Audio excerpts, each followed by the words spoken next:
Viens, on s'aime. Avez-vous conscience de la puissance de votre amour? Profitez-vous de l'énergie que votre couple peut générer? Donnez-vous à votre relation la place dont elle a besoin pour s'épanouir? Si ces questions vous interrogent, vous êtes ici au bon endroit. En effet, nous avons imaginé Viens, on s'aime, le carnet de route pour vous aider à placer votre couple dans l'action et lui permettre de se réveiller pleinement. Mois par mois, nous vous invitons à vous retrouver pour écrire votre histoire. Pour cela, 2 rendez-vous. Chaque début de mois, retrouvez-vous autour du questionnaire intitulé « Mois par mois, toi et moi ». L'occasion de revenir sur les jours passés. Qu'avons-nous réussi ce mois-ci? Quels souvenirs souhaitons-nous en garder? Quelles attentions avons-nous eues l'un pour l'autre? Mais également de vous projeter dans ceux qui s'ouvrent à vous. Qu'aimerions-nous vivre dans les semaines à venir? Quels rendez-vous programmons-nous? Quels projets pouvons-nous impulser? Puis, dans sa suite, vivez le rendez-vous intitulé « S'aimer aujourd'hui pour demain ». Pour vous découvrir toujours davantage grâce à des thèmes aussi variés que surprenants et adaptés à la période de l'année dans laquelle vous vous trouvez. Pour bien commencer en janvier, faites ce qu'il vous plaît en mai. Place au plaisir en août. Ces rendez-vous mensuels Viens, on s'aime vont entraîner votre couple dans une dynamique positive et vous permettre de mieux communiquer, de rester connectés l'un à l'autre. Ce carnet de route s'adresse à tous les couples et peut être commencé à tout moment de l'année. Découvrez Viens, on s'aime sur saveyourlovedate.fr et dans toutes les bonnes librairies.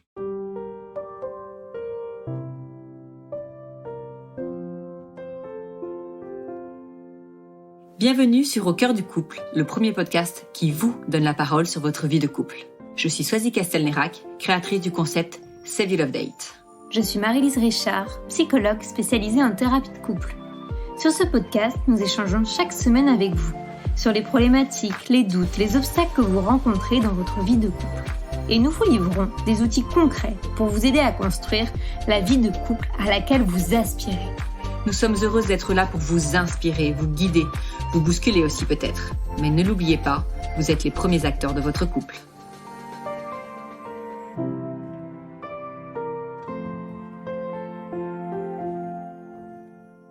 Nous recevons Alice, 28 ans, en couple avec Quentin depuis 9 ans. Ensemble, ils ont un petit garçon de 3 ans. Elle décrit un début d'histoire trépidant, avec un couple passionnel. Aujourd'hui, leur relation est à son goût trop routinière. Elle souffre d'un manque de points communs entre eux et veut agir pour impulser une nouvelle énergie dans leur couple. Comment se mettre au travail pour son couple lorsqu'une distance semble s'installer? Telle est la problématique de ce nouvel épisode d'Au cœur du couple. Bonjour à tous, bienvenue sur ce nouvel épisode d'Au cœur du couple. Nous sommes ravis de vous retrouver aujourd'hui avec Marie-Lise. Bonjour Marie-Lise. Bonjour Swazik. Et puis nous avons à notre micro Alice. Bonjour Alice. Bonjour. Bienvenue sur le micro d'Au cœur du couple. Merci de la confiance que tu nous témoignes en venant échanger avec nous aujourd'hui. Alors, est-ce que tu veux bien te présenter en quelques mots ? Oui, bien sûr. Alors, moi, je m'appelle Alice, j'ai 28 ans, je suis en couple avec Quentin, mon conjoint, depuis 9 ans. Je travaille dans le conseil et j'habite à Nantes et nous avons également un petit garçon qui a 3 ans. Merci beaucoup. Alors, est-ce que tu peux nous dresser un portrait un peu de ton couple pour qu'on comprenne bien ensuite, avec qui est-ce qu'on a un peu en face de nous?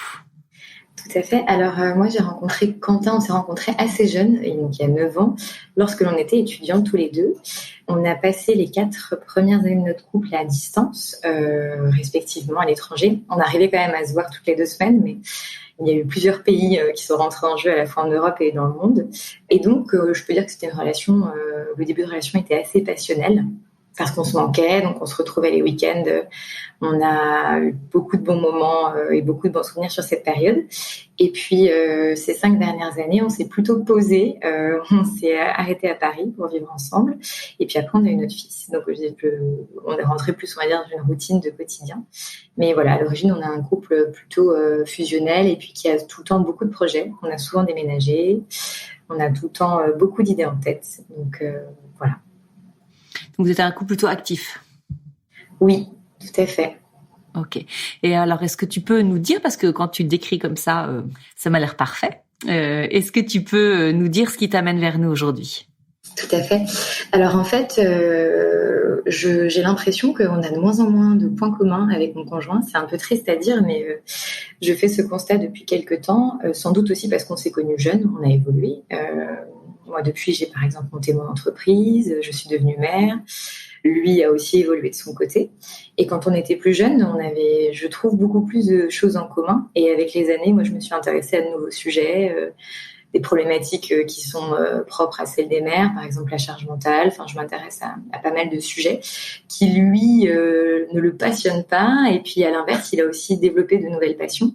Et je trouve qu'on a de moins en moins de choses en commun, en tout cas sur nos points communs, et que les sujets d'échange qui nous restent, c'est surtout les choses du quotidien. Et puis notre fils, parce que pour le coup, ça, c'est vraiment quelque chose sur lequel on est très unis. Mais voilà, le reste du temps, j'ai l'impression que voilà, on a moins de choses à partager, ou du moins qu'on doit faire un effort vraiment important pour rentrer dans le monde de l'autre.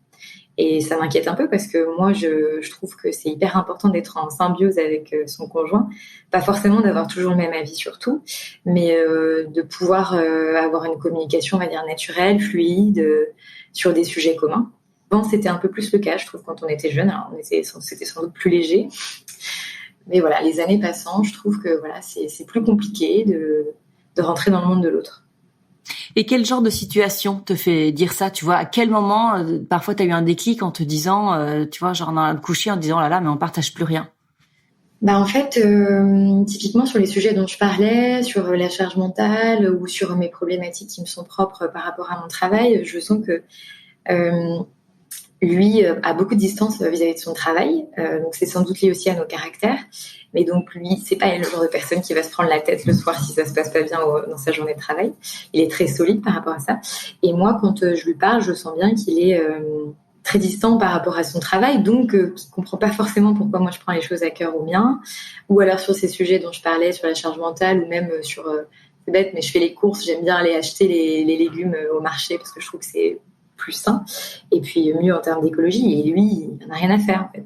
Donc quand je lui cite ces sujets-là, je sens qu'il m'écoute pour me faire plaisir, mais il rebondit pas, et donc c'est pourtant vraiment des choses qui sont importantes pour moi. Et là, je me dis que je me sens, enfin dans ces moments-là, je me sens seule en fait, et pas trop comprise. Et je pense que lui, c'est un peu pareil de son côté. Enfin, il aime beaucoup le sport, donc il s'intéresse beaucoup au sport, mais il a un peu sa bulle dans ce monde-là. Et tu saurais dire depuis combien de temps tu ressens ça, vous ressentez ça tous les deux?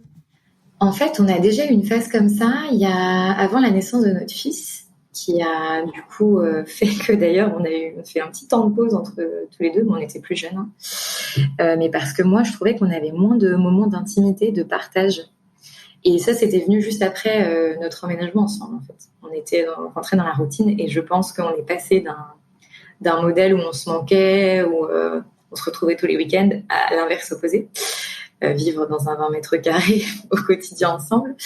Et donc à l'époque, effectivement, là, on avait déjà eu ce moment de doute, et en fait, c'était plutôt venu de moi, d'ailleurs. Lui, il ressent pas cet inconfort.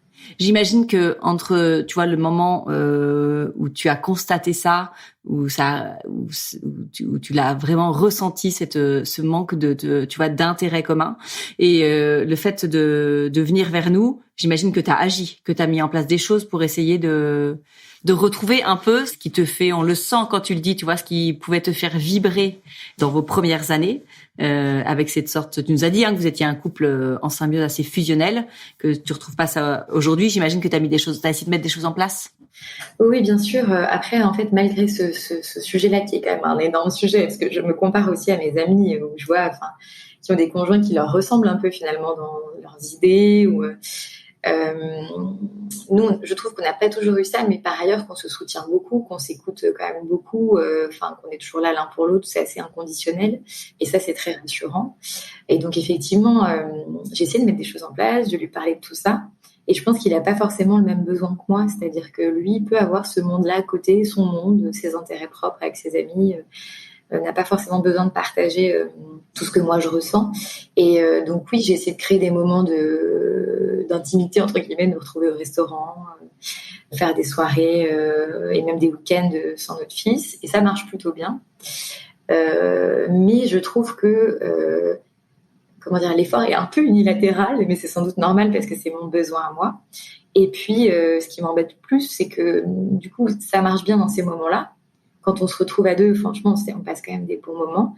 Mais j'aimerais bien que les points communs, en tout cas que cette symbiose, elle existe pas seulement dans ces moments-là, en fait, que l'on retrouve dans notre quotidien, dans notre routine, ce partage, que ça soit plus simple et qu'on arrive peut-être à mieux communiquer nos besoins, parce que je trouve on est peut-être un peu pudique sur ça. C'est pas simple de se dire les choses finalement. C'est contradictoire parce que c'est quand même longtemps qu'on est ensemble, mais plus les années passent, plus on a peut-être du mal à se poser sur notre couple, à regarder en arrière.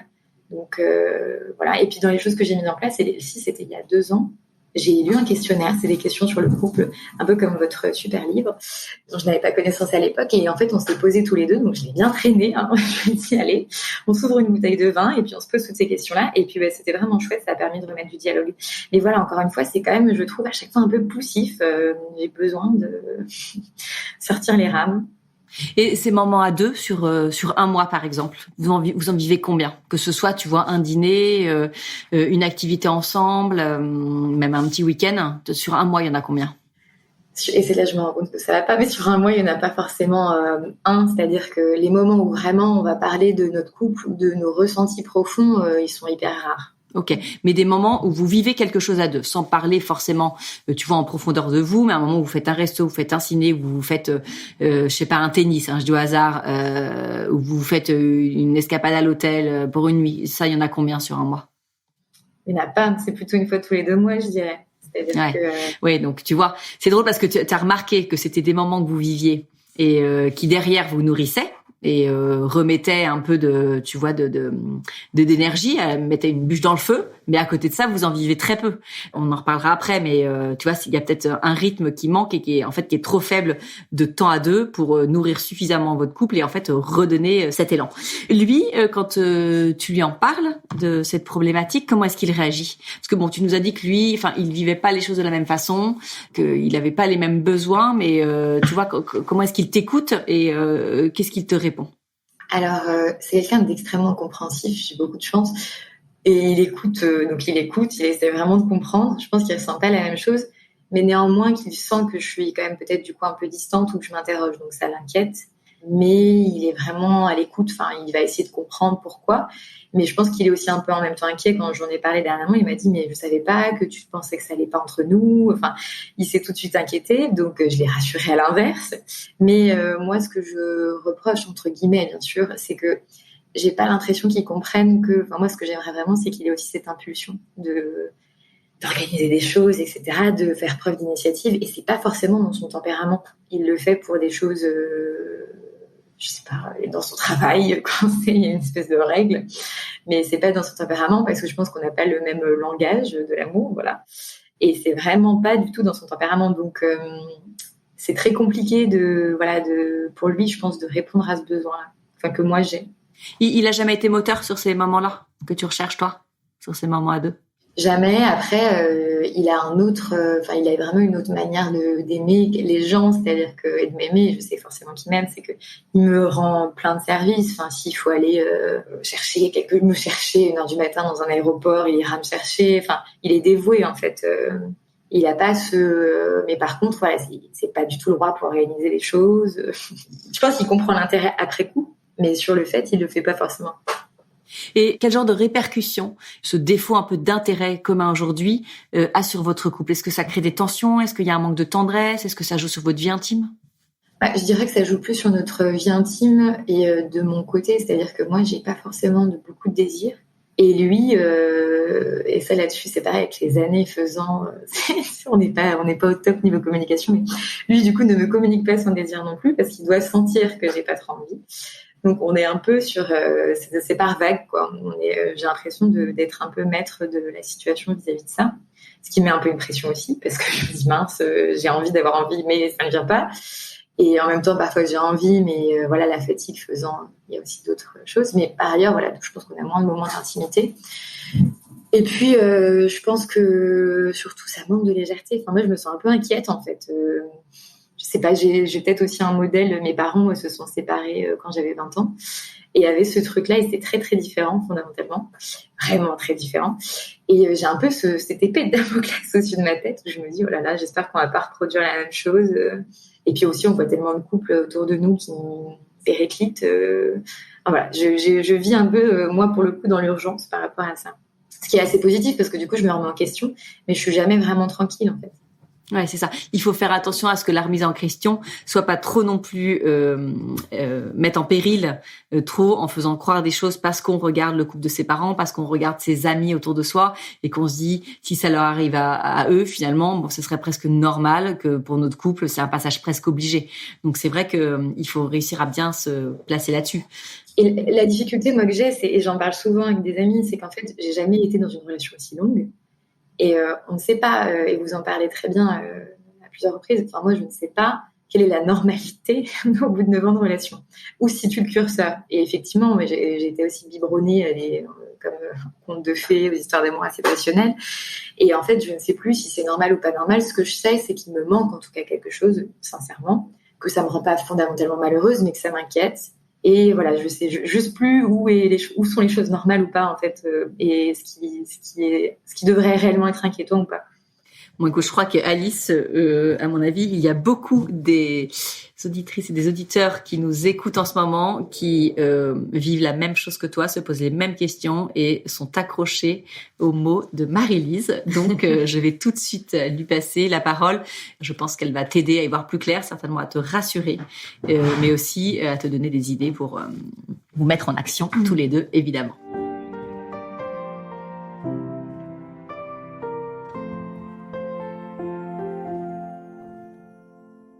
Merci Alice pour tes propos et tes retours et la clarté aussi de tes explications. Je vais rebondir sur la fin en premier lieu, dans ce que tu as pu dire de qu'est-ce qui est normal ou pas normal. Et j'entends tous les couples même qui nous écoutent qui peuvent penser ça. J'ai envie de dire, là, c'est pas une question de normalité, mais c'est là où vous commencez à souffrir ou à être en difficulté. En fait, là où tu te dis, je m'épanouis pas pleinement, je vibre pas, là c'est pas normal en fait. Enfin, mais c'est pas dans le sens où on en est, c'est horrible. C'est plutôt là faut qu'on fasse quelque chose, faut qu'on se bouge, faut qu'on change quelque chose. Tu l'as dit, votre couple il a évolué durant ces 9 années et il va encore évoluer. Et en fait c'est ça là où on s'inquiète, c'est un curseur pour dire ça veut dire qu'il faut qu'on change. Il y a une nouvelle étape qui doit venir là aujourd'hui. Ça veut dire que dans l'équilibre qu'on a aujourd'hui, c'est plus le bon par rapport à mes besoins, peut-être par rapport aux siens. Mais on a une nouvelle étape à franchir. Et je pense que c'est plus ça, c'est le couple va se modifier tout au long de la vie, comme les 2 personnes individuelles au sein du couple, et comme les enfants qui vont grandir, qui vont plus avoir les mêmes besoins. Et c'est vraiment ça l'indicateur. Je trouve qu'il n'y a pas de normalité, même au niveau de la sexualité, il y a chacun qui va trouver son rythme. Au niveau des moments à deux, forcément, nous on recommande un rythme le plus régulier possible parce que ça paraît évident pour nourrir le lien, mais chacun va aussi trouver son rythme qui est le plus adapté par rapport à son rythme perso, pro, à ce qui lui convient. Donc, faut sortir un peu cette idée, je dirais, de normalité parce qu'on va vouloir caser dans une norme. Et si on fait ça, on s'écoute moins, en fait, je pense, parce qu'on va vouloir se comparer et on sera plus à l'écoute de ses désirs et de ses besoins. Ça, c'était un peu les généralités. Je voulais revenir sur un autre élément où je vous inviterai à vous questionner sur ça. C'est, j'ai beaucoup de couples qui viennent en thérapie et qui me disent mais c'est horrible cet aspect-là de lui, on est complètement différents, ou il y a ça chez lui, ça m'agace. Et quand on les questionne, on dit mais vous étiez différents déjà sur ces points-là quand vous vous êtes rencontrés, ou il y avait déjà cet élément-là dans son caractère quand vous vous êtes rencontrés? Oui, pourquoi? Alors à ce moment-là, vous l'avez choisi et ça vous a plu. Oui, mais peut-être que je pensais qu'il allait changer ou que ça allait évoluer différemment. Et ça, je pense que c'est un tort. Je dis pas que c'est ce que vous avez pensé vous, mais c'est un tort de certains couples de se dire je le prends et ça va changer. Ou aussi, il faut se questionner plutôt sur qu'est-ce qu'on fait avec nos différences si ça nous a plu avant. Et ça peut être un exercice que vous pouvez faire tous les deux. C'est qu'est-ce qui est différent chez vous et en quoi ça vous plaisait au début. Je pense que ça vous plaît encore aujourd'hui, sauf que le contexte que vous créez actuellement ne permet pas que vous profitiez de cette différence. Je sais pas, c'est très clair dit comme ça, mais de recerner un peu toutes les différences que vous vivez ensemble, en quoi c'est une ressource au sein de votre couple. Qu'est-ce qui fait que, je suppose que si tu l'as choisi, c'est qu'il y a plein de choses qui font que tu as choisi cet homme, mais ça vient te rassurer, mais de pouvoir les énoncer à deux et de vive voix aussi. Tu parlais aussi c'était beau, je trouvais, comment tu en parlais de pudeur au sein de votre couple. Et je me dis, c'est génial parce que si vous êtes encore pudique sur tout ça, ça permet aussi une forme de redécouverte quand vous reparlez à deux, quand vous recréez des moments d'intimité. Et ça, je pense que ça peut être le lieu d'un moment de se dire, je me rends compte qu'aujourd'hui on est différents, mais je sais pas comment faire avec cette différence. Je veux qu'on la revisite et qu'on revisite notre histoire initiale, notre histoire de début, sur comment on gérait cette différence. Ça va peut-être nous donner des indicateurs sur comment on peut la gérer aujourd'hui. Et là où je vois déjà un premier indicateur, ce que je me dis, c'est que vous aviez l'air quand même d'être dynamiques tous les deux et d'aimer les voyages, à aller plus loin, découvrir peut-être d'autres cultures, d'autres horizons. Peut-être que c'était ça qui vous liait en partie. Hein. Tu as juste nommé ça dans tes propos. Mais ce que vous pourriez faire aussi, c'est créer un carnet des projets à deux. Peut-être que vous pouvez d'abord, moi, ce que je vous inviterais à faire, c'est de vous dire, allez, moi, j'ai envie qu'on se recrée des projets, parce que c'est ça qui nous faisait vibrer au début, et je pense que même pour tous les couples, hein, c'est ça qui continue de nous faire vibrer, c'est de créer des projets, tant dans la réflexion, déjà, ça veut dire qu'on pense à l'autre, qu'est-ce que j'aimerais faire avec lui, qu'est-ce que j'aimerais vivre avec lui, tant dans la construction du projet, on continue de vibrer, d'évoluer, de penser à l'autre, et après dans la réalisation du projet, où là, on se recrée des souvenirs et des moments communs. Ce que je vous inviterais à faire, et puis ça peut être utile pour tous les autres couples, c'est de réfléchir individuellement, chacun de votre côté, à des projets que vous aimeriez faire à deux. Et là, j'entends pas forcément faire le tour du monde. Hein. Ça peut être découvrir un hôtel qui est pas loin, qui vous plaît, effectivement voyager une capitale nouvelle, apprendre, je sais pas, à faire du tandem ensemble ou aller faire un pique-nique dans un endroit, dans une forêt pas loin. Enfin, c'est pas forcément des grandes choses, mais des choses que vous avez envie de découvrir et de vivre à deux, refaire peut-être un nouveau sport, découvrir, j'en sais rien, une nouvelle pièce de théâtre. Enfin, ça peut être multiple. De le faire chacun de votre côté et après d'énoncer ensemble, toi alors t'as mis quoi, qu'est-ce que t'as mis, mais qu'est-ce qui te parle et qu'est-ce qu'on retient pour notre liste de projets. Et vous les notez ça, vous faites votre petit carnet et vous dites ok, qu'est-ce qu'on se fixe, est-ce que tu veux qu'on s'en trouve après on peut se revoir un moment, dire alors lesquels qu'on se fixe en priorité, qui est-ce qui lance le move, qui est-ce qui, comme pour rebondir sur notre dernier épisode, qui est-ce qui a le lead sur ce projet. Ok, c'est toi, écoute, moi je suis tes instructions, je te laisse la direction. Et moi, je fais ce que tu me demandes de faire pour t'accompagner, ou tu organises tout. Enfin, après, à vous de voir comment chacun gère ça. Mais ça peut permettre de relancer. Parce que rien que de pouvoir se dire dans une discussion, mais oui, en fait, on a plein de projets communs, il y a plein de choses qui nous animent. Ça fait du bien, en fait, rien que de vivre ça et de sentir ça. Et tu parlais de vos discussions, de vos centres d'intérêt qui divergent. Moi, je serais curieuse de savoir si c'était déjà le cas aussi avant ou non. Et si à ce moment-là, en fait, vous arriviez... j'essaie de voir par rapport au couple que je suis. Je trouve qu'aussi c'est très chouette quand l'autre est passionné dans autre chose qu'on connaît pas, comment on prend plaisir à l'écouter, à dire ah ouais, il y a ça. Et je me dis que peut-être là, vous êtes tellement éloignés que vous prenez même plus de plaisir à écouter l'autre raconter ce qu'il vit de façon géniale pour lui, parce qu'en fait c'est très plaisant aussi de voir l'autre qui s'accomplit pleinement dans quelque chose dans lequel on n'est pas. C'est voir son homme ou sa femme sous un autre angle. Mais je pense que ça, ce sera possible de reprendre du plaisir à revoir l'autre aussi dans le domaine dans lequel il s'épanouit seul, quand vous pourrez reprendre du plaisir ensemble. Et ça sera permis par les projets communs, mais peut-être aussi, pourquoi pas, vous trouver autre chose qui vous anime plus en fil rouge dans votre quotidien. Je ne vais pas parler pour vous, mais il faudrait trouver un petit quelque chose qui puisse vous permettre de vous retrouver et de vous animer. Est-ce que c'est aussi...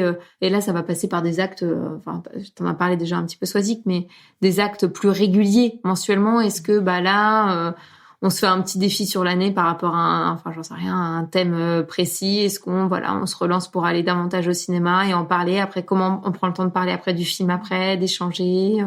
Est-ce que on va faire du squash ensemble ou autre chose et on se fixe vraiment... c'est vraiment ça, je pense, ne serait-ce que 2 heures à 2 par semaine. Est-ce que vous pouvez booker une babysitter 2 heures à 2 par semaine, ou vous vous dites, allez, on se fait tous les petits restos là de Nantes qu'on aime bien, et un midi par semaine, on se fait ce petit moment à deux où vraiment... je pense que 2 heures à 2 par semaine, ça peut être jouable. Après, à voir, puis parfois ça peut être fait quand votre enfant, il est à la crèche, ou je sais pas comment il est gardé... actuellement, mais voilà, trouver quelque chose pour pouvoir vous retrouver. Et là, après, échelonner sur l'organisation, comment on fait.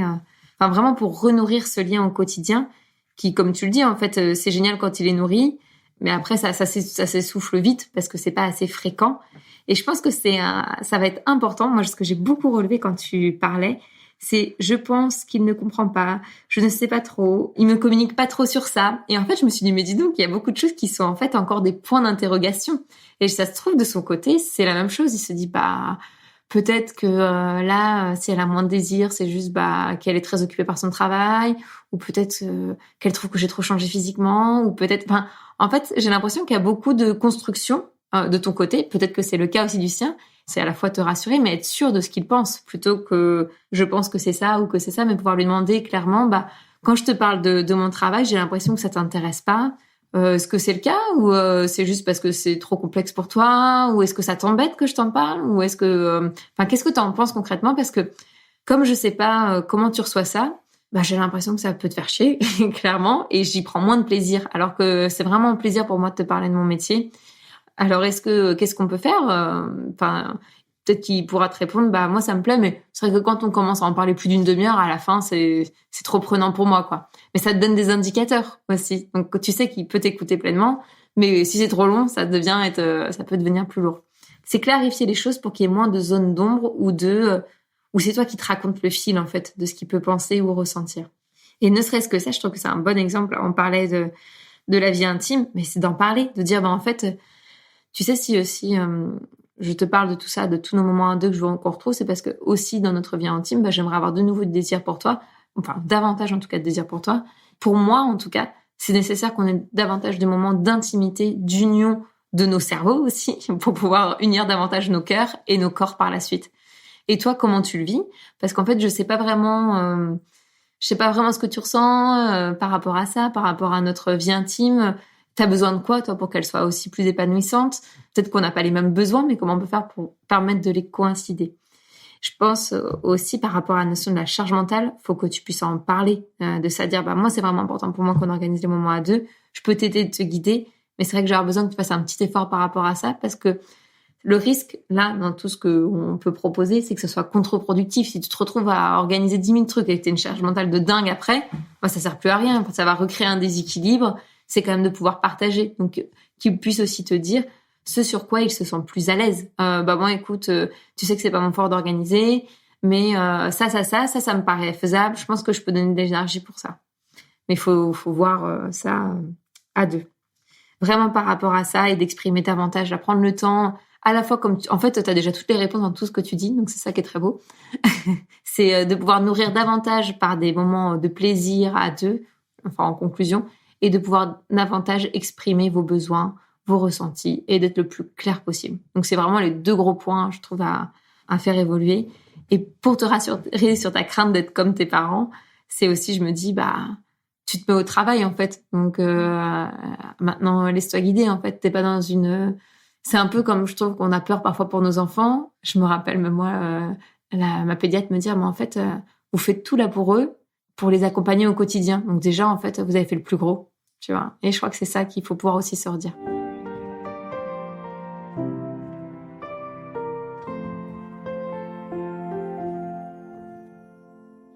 Merci beaucoup Marie-Lise. Tu vois, moi ce que je veux noter après t'avoir écouté, c'est que vraiment déjà ce qui est sûr c'est que Alice, toi et ton mari vous vivez une situation que beaucoup de couples vivent à vos âges après 1 ou 2 enfants. C'est le côté de cette impression d'avoir un peu sa vie chacun de son côté, d'avoir des intérêts chacun de son côté, d'avoir du mal à se retrouver.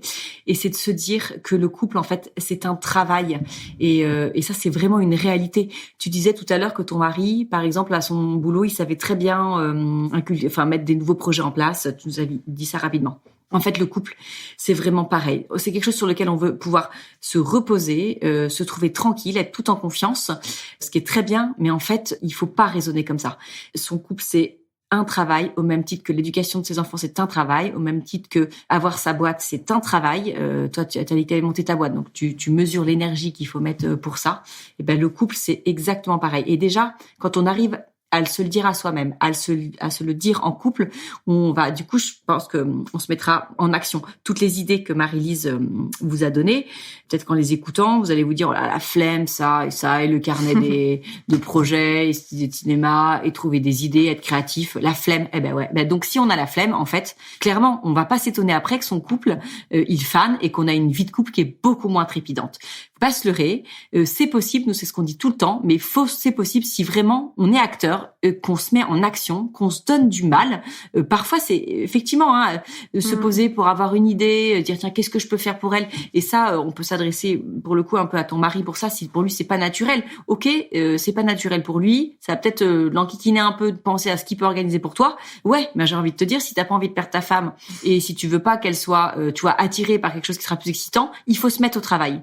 Là-dessus je pense que vraiment il y a pas de secret, c'est vraiment un message qu'il faut faire passer, mais quand on se met au travail ça porte ses fruits. Et en fait, plus on s'y met, plus on récolte de fruits, plus on a envie. On rentre dans un cercle vertueux. Mais voilà, il n'y a pas de secret, il faut se bouger. Et je voulais juste aussi, quand tu disais, tu vois, le carnet de projet, moi je pensais vraiment au carnet Viens on s'aime que je viens de sortir avec Albin Michel, que j'ai vraiment fait pour un peu ces problématiques de couple qui justement n'ont plus de lien au quotidien et commencent un peu à faner, en tout cas dans l'intensité de la vie de couple. C'est pouvoir se retrouver chaque mois et se dire ok, qu'est-ce qu'on a fait le mois dernier de cool, quels sont les 3 petits bonheurs qu'on retient, qu'est-ce qu'on a aimé faire ensemble, quand est-ce que j'ai été là pour toi, quand est-ce que tu as été là pour moi, qu'est-ce qu'on a fait de cool, et ce mois-ci qu'est-ce qu'on fait. Donc par exemple il y a une bucket list à remplir, quel film on veut aller voir, quel resto on veut faire, quels amis on invite, quelle sortie, quelle petite activité ensemble on veut faire. On fera peut-être pas tout, mais en tout cas qu'est-ce qu'on veut, on y a pensé, qu'est-ce qu'on veut faire l'un avec l'autre. On se l'écrit, on se le dit. Et ça compte énormément. Donc c'est vraiment l'idée de se retrouver chaque début de mois et pour maintenir, mettre son couple dans lancer un moteur, le mettre en action. Et ça c'est essentiel parce que tout ce que vous vivrez en couple, ça va venir vraiment être le terreau en fait de votre vie. Vous allez, tu le dis, t'es venu là pour ça. On a beaucoup moins un peu de centre d'intérêt commun. Ouais, mais il faut l'écrire en fait, centre d'intérêt commun. Donc toi, t'as le droit d'être intéressé, t'as le droit d'aimer aller faire le marché, t'as le droit de t'intéresser à des sujets, lui a le droit de s'intéresser à son sport et c'est très bien, chacun de votre côté. Marie-Lise l'a dit, s'intéresser à ce que fait l'autre, ça peut être aussi passionnant, mais il faut absolument que vous retrouviez aussi des terrains communs. Et ça, en fait, il y a pas de secret. Il faut vivre en fait, il faut vivre votre couple et c'est là que vous allez trouver des intérêts communs. Voilà, j'ai vraiment le feu quand je parle de ça parce que c'est tellement un sujet qui rejoint beaucoup de couples et qui est une vraie problématique au cœur des couples aujourd'hui que ça me tient vraiment à cœur et c'est en gros un peu le cœur de mon travail. Donc c'est pour ça que j'en parle avec autant d'énergie. Ouais. Mais voilà, on va te laisser la parole maintenant, Alice. J'espère qu'on t'a pas perdu en cours de route, mais voilà, on a vraiment envie de savoir ce que tu penses de ce qu'on a partagé avec toi.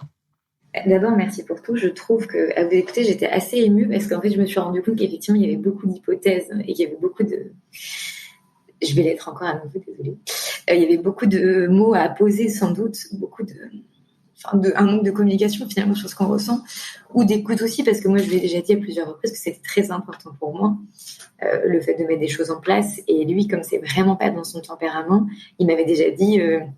une fois, on avait fait un exercice qui est la roue de la vie, bref, sur les temps passés dans notre vie pour voir comment on trouvait qu'on s'organisait vis-à-vis de notre travail, notre temps ensemble et tout ça. Et pour lui, c'était OK vis-à-vis du temps qu'on passait ensemble. Il manquait du temps avec ses amis. Et moi, ça m'avait vraiment fait réagir. Et il m'avait dit, mais pour moi, toi et moi, c'est une évidence.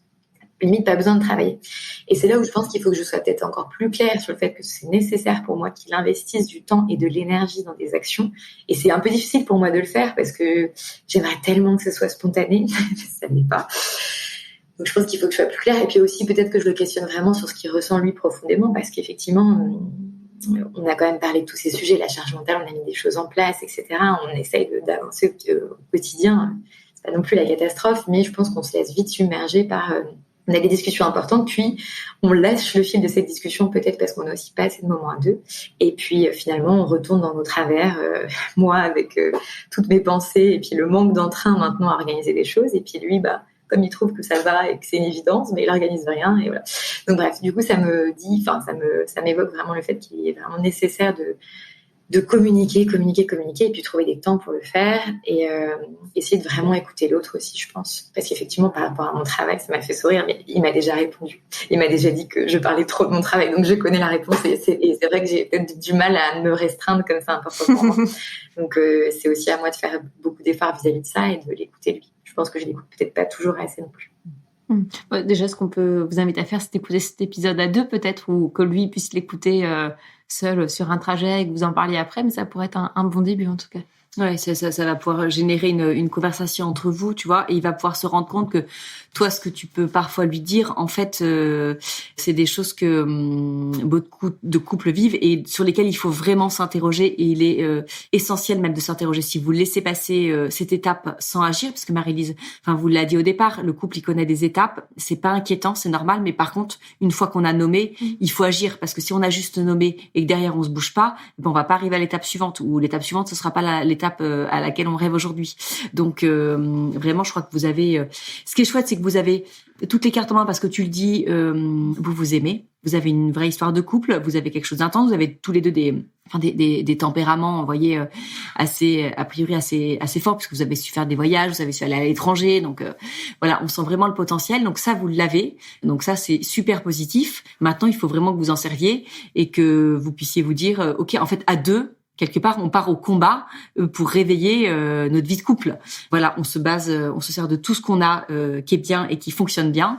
Mais par contre, sur ce qui, sur là où ça fait défaut, aujourd'hui on se bouge. Mais je trouve que peut-être avec cette idée effectivement de combat, de partir à l'aventure et de se dire, ok, c'est une nouvelle étape pour notre couple, mais elle va être passionnante cette étape et ça redémarre. Et peut-être, enfin, je sais pas, Marie, ce que tu en penses, mais peut-être acté par une soirée, même par un week-end, le top départ, tu vois, ce nouveau départ et avec des projets, des objectifs, des comment on fait.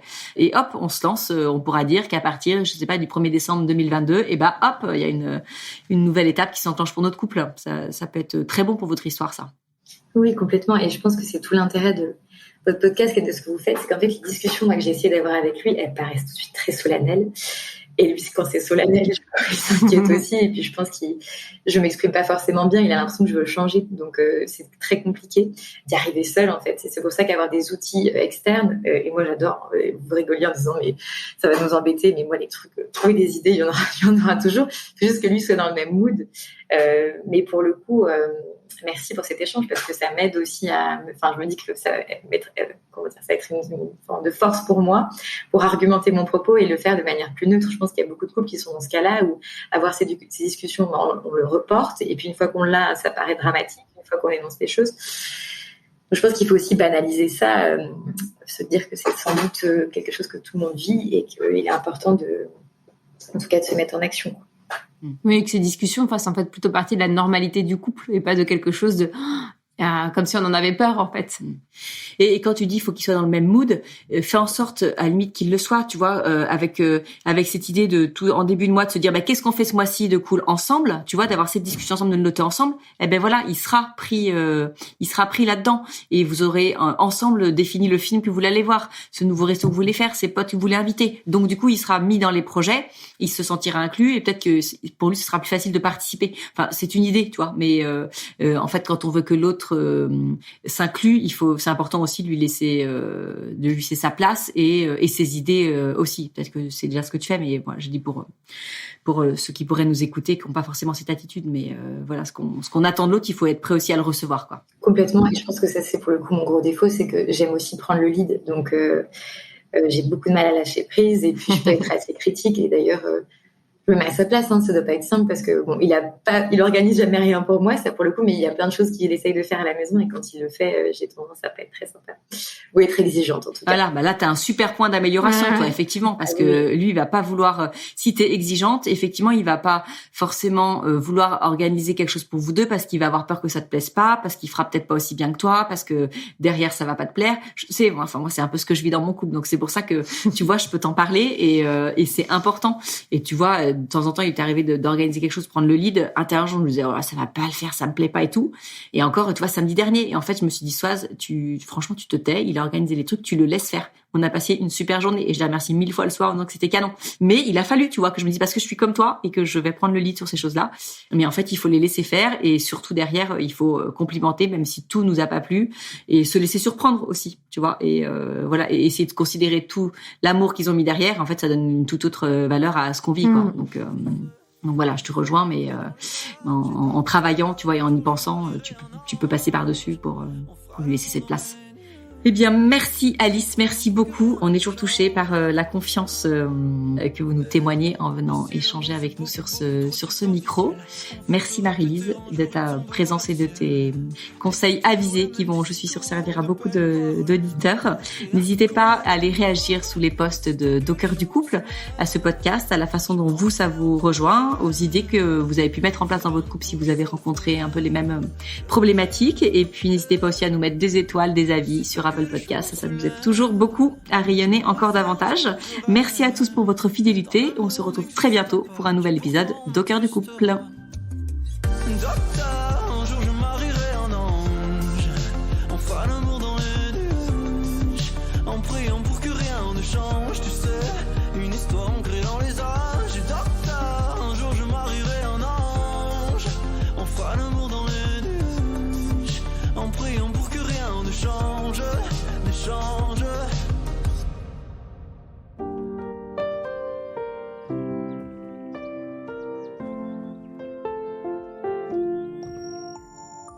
Si vous aussi vous rencontrez des difficultés dans votre vie de couple, venez nous en parler.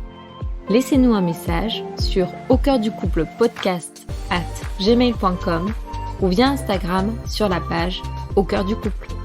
Nous sommes là pour vous. Merci pour votre écoute et n'hésitez pas à vous abonner, à partager et à nous mettre des étoiles. Et n'oubliez pas, vous êtes les premiers acteurs de votre couple.